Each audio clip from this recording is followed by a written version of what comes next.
今天落的這場球結局我先擱一邊，咱先看一個进球。加时赛第102分鐘，角球開到門前，德國一個後衛高高躍起，一頭把球頂進了網窩。德國全隊瘋了，板凳上的人往場裡衝，看台上德國球迷蹦着抱成一團。這球进了，他們就贏了，就能往下走晋級了。可就在所有人慶祝的当口，邊上那塊小屏幕亮了，裁判被叫到場邊，對着回放看了一會儿，回過身手一摆，进球無效。德国队主教練纳格尔斯曼赛後撂下俩字儿：醜聞。從英國到德國，從老球星到老教練，全世界为了一個球吵翻了天。這球啊，到底該不該吹？今天老馬就陪你把這桩公案從頭到尾捋一遍，先給頭一回看球的朋友補個底，要不一會兒全是懵的。世界杯打到現在已經過了小組賽那一關，進了淘汰赛。淘汰赛說白了就是一场定生死，贏的往下走，輸的當場收拾東西回家，沒有第二次。這一輪叫32強，32支隊2-2捉队，1對1單挑。今天落的這一對是德國碰巴拉圭，地點在美國波士頓。德國什麼來頭不用我多說，4星戰車，拿過4次世界杯冠軍。巴拉圭呢，南美一支老牌劲旅，但這些年沒什麼響動，這回是好多年頭一次重新殺回淘汰赛，屬於沒人看好的那一檔。球踢起來，巴拉圭一個叫恩西索的小伙子先一頭把球頂進去，巴拉圭領先。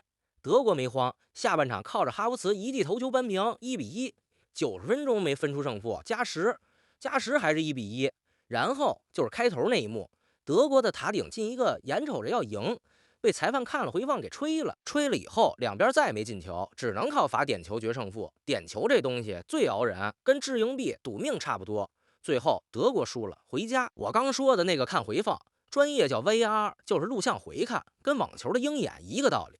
今天這一整場的疙瘩全卡在他上，咱把那102分鐘一帧一帧的回一遍。德國得了個角球，皮球從角旗那兒滑進禁區，德國隊那個後衛塔瞅準了，一個箭步衝上去，比誰跳的都高，腦袋一甩，球应聲入網，乾淨利落，沒得說。那一下德國整條替補席都站起來了，球迷的歡呼聲能把房頂掀了。邊裁也沒舉旗，主裁判呢手指了指中圈，這個動作懂球的都知道，意思是球有效。回中场開球，就在這功夫 VAR 那頭介入了，提醒主裁你過來再看看。主裁判就被叫到了場邊那塊小屏幕跟前，反复看回放。這個流程有個名叫場邊回看，就是裁判親自去看錄像，自己做最後決定。看完他改主意了，进球取消。裁判改判的理由就在那段錄像裡。德國另一個後衛安東在球飛過來之前，跟巴拉圭門將吉爾擠在了一塊，把門將給撞着擋住了。門將沒法正常出擊去夠球，裁判認定這是德國先犯了規，所以這球不算。這裡我得替咱們觀眾揪一個網上傳岔了的說法，撞門將的是安東，不是別人，也不是什麼抬胳膊架人，就是倆人在門前的一次身體接觸。到底這接觸算不算犯規，咱下一段慢慢辯。但事兒本身是這麼個事兒。好，最熱鬧的來了，這球該不該吹？全世界分成了2波，吵得不可開交。老馬今天不當裁判，就當個端茶倒水的，把兩邊的話都給你擺桌上，最後你自己掂量。先說替德國鸣不平的這一波，名頭都不小。英格蘭的傳奇前鋒希勒看完直摇頭，這判罰太糟了。安東是碰到門將了，可那門將往地上一倒的樣演得太假了，是門將騙過了裁判和 VAR， 這球本該算。利物浦的名帥克洛普話說的更衝，這要算犯規，那阿森納就別想拿英超冠軍了。人家撅球进的球60%都長這樣，意思是這種門前的身體接觸平時根本沒人吹。還有丹麥的傳奇門將舒梅切爾，他懂门将，我不覺得這是犯規。安東啥也沒幹，是門將自己撞上去的，裁判判錯了。德國球員京多安乾脆開噴，那個VAR判罰到底是什麼鬼？各英超大家頂多無奈一笑就過去。你可能聽着覺得德國挺冤，別急，咱把桌子轉過來聽聽另一波怎麼說。這一波才是讓這事兒沒那麼簡單的地方。首先，國際足聯官方和當值的裁判組態度很明確，德國对门將犯規在先，进球無效，判罰沒毛病。前年內日利亞國腳米克爾看法也站這邊，我認為這就是犯規。門將的眼睛是盯着球的，而安東就杵在那兒擋着他，根本沒在想球，純擋人。前英超的助理裁判卡恩說的更專業，這球判倒是偏軟了點，但你看這届世界杯整體的尺度，這麼判一點不意外。門將身上確實是有那麼一下阻擋，連巴拉圭那個門將吉爾本人賽後也出來給這判罚说了話。你看这就拧巴了，一边说门将假摔是表演，一边说后卫確實擋人了是犯規。同樣一幀畫面，100個人能看出倆答案。所以這球到底該不該吹？老馬把這個球踢給你，評論區告訴我你站哪邊。唠到這兒插一句，愛看老馬這麼掰扯爭議的，動動手指點個訂閱，關注第一次看球，往後這種說不清道不明的懸案，老馬都陪你一樁樁過。場上的球員憋屈，場邊那位更是直接炸。德國隊主教練納格爾斯曼今年才38歲，擱頂級主帥裡頭算最年輕的那一波。賽後他站在鏡頭前，臉都黑了，一句接一句往外蹦，這是徹頭徹尾的醜聞，這根本就算不上犯規。有記者問他，這麼大的失利，你會不會辭職？他梗着脖子回，我不辭職，我的合同到28的 M 啊，去留是德國足協的事，輪不到現在談。可就是這麼個一肚子火的人，賽後還說了另一句挺扎心的實在話，德國已經不再是一支一流強隊，你品這股影巴勁兒，一邊罵着判罰冤枉了自己，一邊又承認這支隊確實不如從前了。老馬這兒不替他喊什麼黑哨，那是他的氣話，可以理解。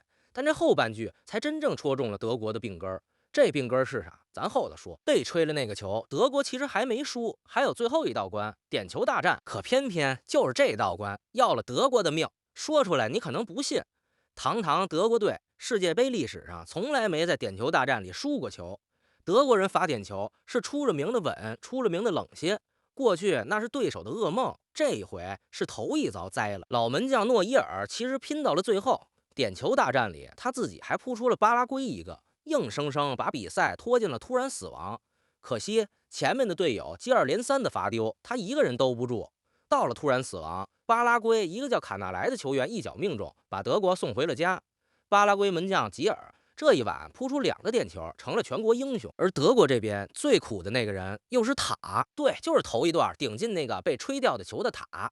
進球被吹已經夠冤了，輪到他罰點球，他又把球踢飛了，高高的越過了橫梁。一個晚上，他先是從天堂被拽下來，又親手把最後一線希望踢沒了。賽後塔沒躲，他主動站出來揽責，說這事怪我。可網上那幫人不依不饒，衝着他一通辱罵，裡頭還摻着不少針對膚色的特別難聽的種族歧視。瑞典球星伊布拉希莫維奇看不下去，公開站出來聲援他。這一段我不想給你報什麼嚇人的數字，那些滿天飛的數據沒一個靠得住。我只想說，一個剛剛為國家拼到最後一刻還主動認錯的人，該得到的不是這個。他一個人站在那兒那麼孤單，可就在這時候，有個人朝他走了過去。走過去的那個人是諾伊爾，德國隊的隊長，那個守門員。要講這場球最讓人心裡發酸的故事，繞不開這個名字。諾伊爾今年整40歲，40歲在足球場上已經是絕大多數球員退役在家帶孩子的年紀了。這已經是他第5屆世界杯。更難得的是，他本來已經不在了。2024年他就跟國家隊告別退役了。是這屆世界杯前，新帥納格爾斯曼一個電話又把他給請了回來。德國隊需要這個老門將壓陣，需要他往球門前一站，給全隊的那種安全感。40歲的人二話沒說回來了。說起諾伊爾，得跟頭一回看球的朋友講講他到底牛在哪兒。早些年的門將就老老實實待在门裡頭守球門，諾伊爾不一樣，他敢衝出禁區，把自己當半個後衛使。對方一個長傳過頂，別人門將還在門線上發慌，他已經衝出去20-30米把球解圍了。這踢法球迷給起了個外號叫門衛，既是守門員又像個清道夫。可以說現代足球的門將該怎麼踢是他這一代給改寫的。他守了德國隊10幾年的大門，2014年那座大力神杯就有他一份。就是這麼一位老英雄，最後一屆世界杯等來的結局是這麼一場憋屈的失利。球罚丟了，他一個人杵在中圈，魂都沒了。諾伊爾走過去，伸手摟着他，在他耳邊說了幾句。一個40歲的老隊長自己心裡比誰都難受，可他頭一件事是去扶住那個最年輕犯了錯的兄弟。這一幕比任何進球都重。賽後諾伊爾親口確認，這是他為德國隊踢的最後一場球，他退出國家隊了。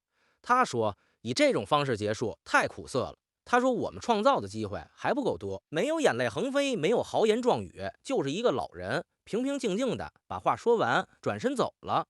一個時代就這麼落了幕。你再想想場邊那個梗着脖子喊我不辭職的納帥，一個走了，一個留下。德国隊的這一夜是真的翻篇了。諾伊尔走的是他一個人，可跟着他一塊兒謝幕的是整整一代人。咱把時間往回倒，214年巴西世界杯，德國捧起大力神杯，那批人，諾伊尔、穆勒、克罗斯这帮是公認的一代天骄，看着能稱霸好多年。可後來這劇情急轉直下，218年俄羅斯世界杯，衛冕冠軍德國，小組賽3場沒出現，提前打包回家，爆了那屆最大的冷門。大夥說沒事兒，換換血就好了。結果2522年卡塔爾又是小組出局，連着2屆栽在了同一個坎上。到了這一屆2626年，德國總算緩過來點，闖過了小組賽。可一進淘汰賽，第一關就是今天這一場又倒下了。把這3屆串起來看，214年冠軍，218小組出局，2022小組出局，266止步32强，連着3屆世界杯，德國連8强都沒摸到。8強是啥？就是一届世界杯打到最後只剩8支队的那個階段。对德國這種豪門來說，進8強本是家常便飯。如今3屆夠不着，這就不是運氣2個字能解釋的。至於納帥會不會下課，這支隊往後往哪兒走，現在誰也說不準，交給時間。但有一點是清楚的，那台風光了幾十年的德國戰車，眼下是真得重新找路了。行，這樁公案老馬陪你從頭到尾捋完了，最後還是那2個問題，老馬想聽聽你的。頭一個，那個被吹掉的球，你覺得到底該不該吹？是门將影帝級的表演騙了裁判，還是德國後衛真就擋人在先？第二個，今晚的德國是被一個爭議判罰冤枉了，還是說這支隊本來就該回家了？評論區等你來跟老馬嘮。覺得這一期還有點意思，點個讚，訂閱。第一次看球，下一場硬仗，老馬接着陪你看。我是第一次看球的老馬，咱們下一場。